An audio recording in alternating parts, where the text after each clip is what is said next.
Hello and welcome to the Aid Station. I'm here today with Joe Sena, the founder and CEO of Spartan. We're calling in from Vermont on the farm there. Great to see you, Joe. Thanks for making the time in a crazy schedule that you've got at the moment.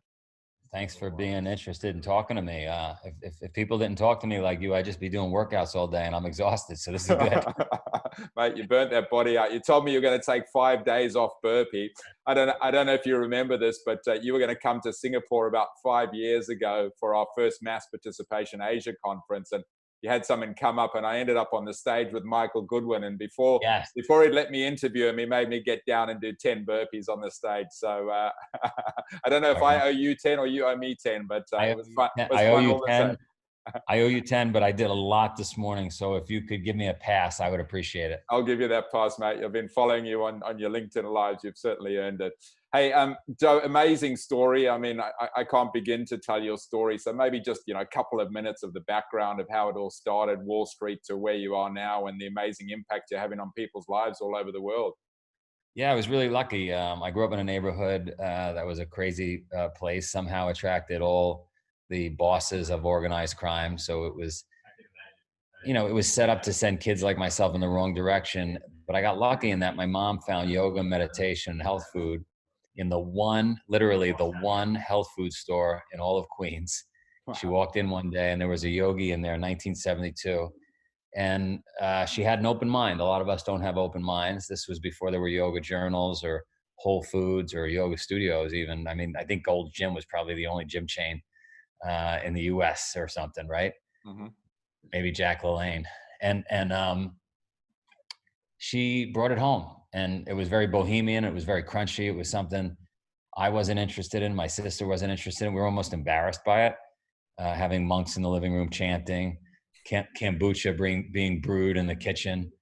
She's pushing us into cold showers, no antibiotics. I mean, all the stuff that you think is like new age today, 40, 50, almost 50 years ago, right? 45 years ago. And she introduced me to a 3,100 mile run around a 1 mile loop in Queens. And so I got introduced to all this crazy stuff. I rejected it.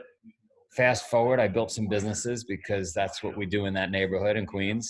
And I got ahead. I made myself somehow land on Wall Street, did well, and found my mother's ways again. Somehow by then there were yoga journals, there were yoga studios, there were gyms. It was a little more normal. And just did the circuit, did a lot of ultra runs, did a lot of Ironmans, did a lot of adventure racing. And I just felt like the event industry was missing something. Everything seemed too clinical to me, too clean. Spending, $500 to save 5 grams on a bike seat, buying an $800 wetsuit, the runs with aid stations every mile. I don't know. The whole point of doing something hard, again, going back to 1972, stuff my mother preached, was to get yourself out of your comfort zone, to meet yourself, and to be in a situation where everything that can go wrong does go wrong. And so that's what spurred on the beginning of Spartan Race. Wow, amazing story. Amazing how those little things happen to push you in a different direction. If she hadn't found that, who knows where it would have gone, huh? Yeah. And so now you're on a beautiful farm in Vermont. You just showed me out the back. The kids go up the mountain every day, and I love seeing that. I grew up on a farm in Zimbabwe, and absolutely, being on the farm life, it's just so great for kids. I had an amazing upbringing, and you were telling me about some of the stuff you do for the kids. You're taking us for a walk to show us out the back.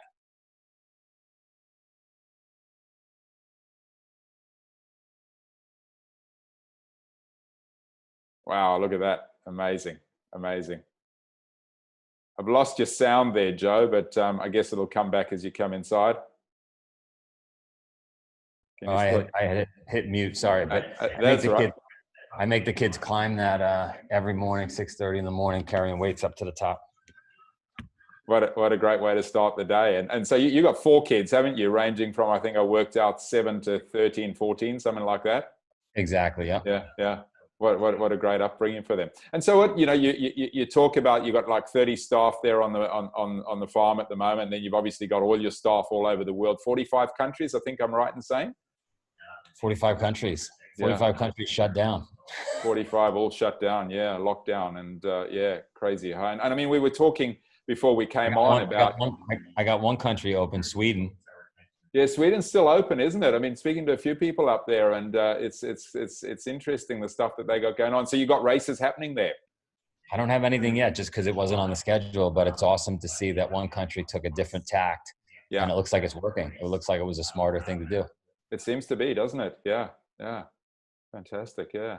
And so, whilst you've been in this lockdown, you're obviously running at 1,000,000 miles an hour. You're running, 4 different online exercise classes every day, doing all these interviews, trying to manage this team. Is there anything you've learned about yourself that you didn't already know whilst you've been in this lockdown? Yeah, I think I learned that I'm inherently lazy. Inherently lazy, really? I just, I'll answer the question in a roundabout way. I've had the fortune of being able to interview some folks that were in jail. A guy was in jail for 30 years. He was incarcerated incorrectly. They finally got him out, and his story is unbelievable. And so when I complain about 55 days straight of working out, we're doing 4 days here. We're doing a lot of content. And this guy was locked in for 30 years.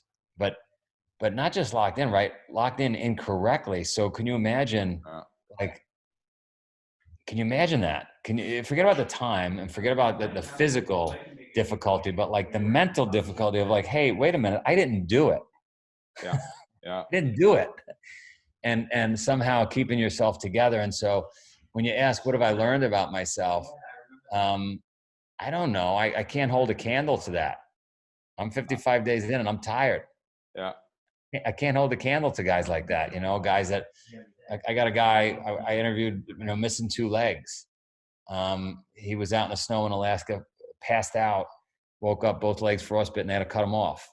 Right. And somehow he's got the greatest attitude in the world. Another kid burned half of his body. The neighbor lit him on fire by accident. Gasoline, the girl tripped, gasoline went over all of a kid. They lit a match. Kid goes up in flames. They got to cut his ear off. Happy as can be, motivating, does Ironmans, does Spartans. And so, I don't know. I guess I learned I'm a wimp. Well, I think we're all wimps on that scale, aren't we? That's just incredible. And I was going to ask you about, some of your challenges, and I guess, many challenges right now pale into insignificance compared to that. I mean, the challenge of keeping yourself focused and motivated for 30 years in jail when you're in for something you haven't done. But clearly, jokes aside, you've got some fairly serious challenges at the moment. 45 countries shut down. I mean, what's been some of the biggest challenges that you've dealt with over the last few weeks, Joe? I'm guessing managing staff and keeping them motivated and engaged. And we were talking as well before we came on about this never-ending finish line, and you spoke about the death race. So you're used to never-ending finish lines. You're probably better equipped than anyone in the industry. I am definitely better equipped than most people for never-ending finish lines, for having your cheese moved. But having to furlough 75% of the staff is very tough. Having to talk to tens of thousands of customers and say, look, we have a no refund policy. We'll give you a future race. And people just not understanding why. We don't understand why. Why can't we just get our money back? So these have been, sponsors. 99.9% of our sponsors have been unfucking believable in a good way. Just leaning in, helping us. I actually wanted to create a video series of them continuing to send us physical checks and getting the checks even during, right? Because Harley Davidson sends a check. All these guys send, it's like just awesome. And then we got one sponsor that, I don't want to mention a name, that's just been a complete difficult situation. And so you got to deal with that. And then I think we're getting on each other's nerves, even though it's a big farm. There are a bunch of us locked down here. We're going, from 5 a.m. until 7, 8 at night, every day, 7 days a week. You start to get at each other. It's kind of a little bit like Lord of the Flies here. It's getting a little crazy. But we've got all our fingers and toes. Yeah. We're not missing any legs and arms. We got plenty of food. We're on a farm. We're not locked in an apartment. So what am I going to complain about? It is what I love this saying. It is what it is. Yeah, no, you're right. And I did a webinar today with Shane Bannon, who's the general manager of the Mitchelton Scott pro racing team, and he's in Italy, and he was saying, like, for nearly 8 weeks he hasn't had any human interaction apart from going to the supermarket. Go figure that. We get on each other's nerves when we're in a place, but here's someone who literally the only people. And he said, it's kind of like in the supermarkets in Italy. It's like you can transmit the disease by looking at someone. So you don't even get the eye contact. So yeah, there's always someone worse off. Is the way I always look at it. It's yeah. And then from a leadership perspective, obviously you're an incredible leader in the industry of your team. What are some of the things that keep you going as a leader? Who do you take your kind of markers from? Your mum was obviously a pivotal part in your life who taught you some leadership there. But where is it in that you look up to and you could say you got some of your best leadership lessons from, Joe? This is going to be funny. I'll go through them quick, but certainly mom, certainly dad. My dad was a really, really smart, shrewd guy. Made terrible mistakes when it came to his physical health. Mom was amazing because she went against the tide before, like I said, before health and wellness was cool. She was in it. She was pushing boundaries there. And then my first job, my first business was I was working for a mobster, the boss of the Banana organized crime family. And he gave me 3 lessons that have really changed my whole life. He said, if you're going to be here at 8 a.m., you better be here at 7:45 a.m. On time is late. Mm-hmm. He said, if you're going to clean the swimming pool, because that was the business he was helping me set up. He said, you better go above and beyond and clean the furniture and clean the shed and clean, stuff I'm not paying you for. Make yourself invaluable. And then the third thing he said was, don't ask for money. He said, you provide value, you'll get value back, but don't have your hand out when you start this relationship. And those 3 things coming from the most unlikely place you would expect, right? Yeah. And then I've had some other, for some reason, I find myself interested in talking to older people my whole life, and 75, 80-year-old folks that have kind of seen it all. So I tend to get a lot of advice from them. But then I would say Shackleton. You read Shackleton's story, stuck in the ice for 2 years, doesn't lose a man. Amazing. Yeah. That's my leader. Yeah. Wow, some great examples, and let's finish on an inspirational note. And you've already shared so much inspiration, and you've obviously seen so much inspiration. You've shared the story already, but the kind of way I like to finish the show is with an inspirational story. So, have you got anything to top what you've shared already? The man in jail for 30 years, and those participants you've been speaking about. Is there anything to end on an even higher note, or just another inspirational story? I mean, this is a low and a high, but I met a lot of our Spartan participants around the world at different events. And I met a New York City firefighter who was ex-military or had veteran. And he said, Joe, I got to tell you something. He goes, you saved my life. And I hear it all the time. They lost weight. They're back with their husband. They're back with their wife. But he said, no, you really saved my life. I said, explain. He said, well, I had a gun. I had a revolver pressed to my head and I was going to kill myself. But then I remembered next weekend I had committed to do a Spartan race. So I put the gun down. And so it's like, fuck. Right? I said, listen, you now race for free for the rest of your life because I want you to know that you always have a Spartan race coming. Yeah. So and then he starts crying but lots of those unbelievable stories. Amazing. And that's to me that's one of the best parts of our industry. I always call them the money can't buy experiences. You just walking down the road, being stopped by someone saying you changed my life, just like that. It's incredible. We're so lucky, aren't we, in the industry that we're in? And this is going to pass, and we've got such a role to play in the future of health and well-being of the planet. I agree. If I didn't have that purpose, it would have been very hard to quit at day 10 or day 20 or day 30, right? But because I get those inbound emails and those inbound communications, I think I could make it 55 days.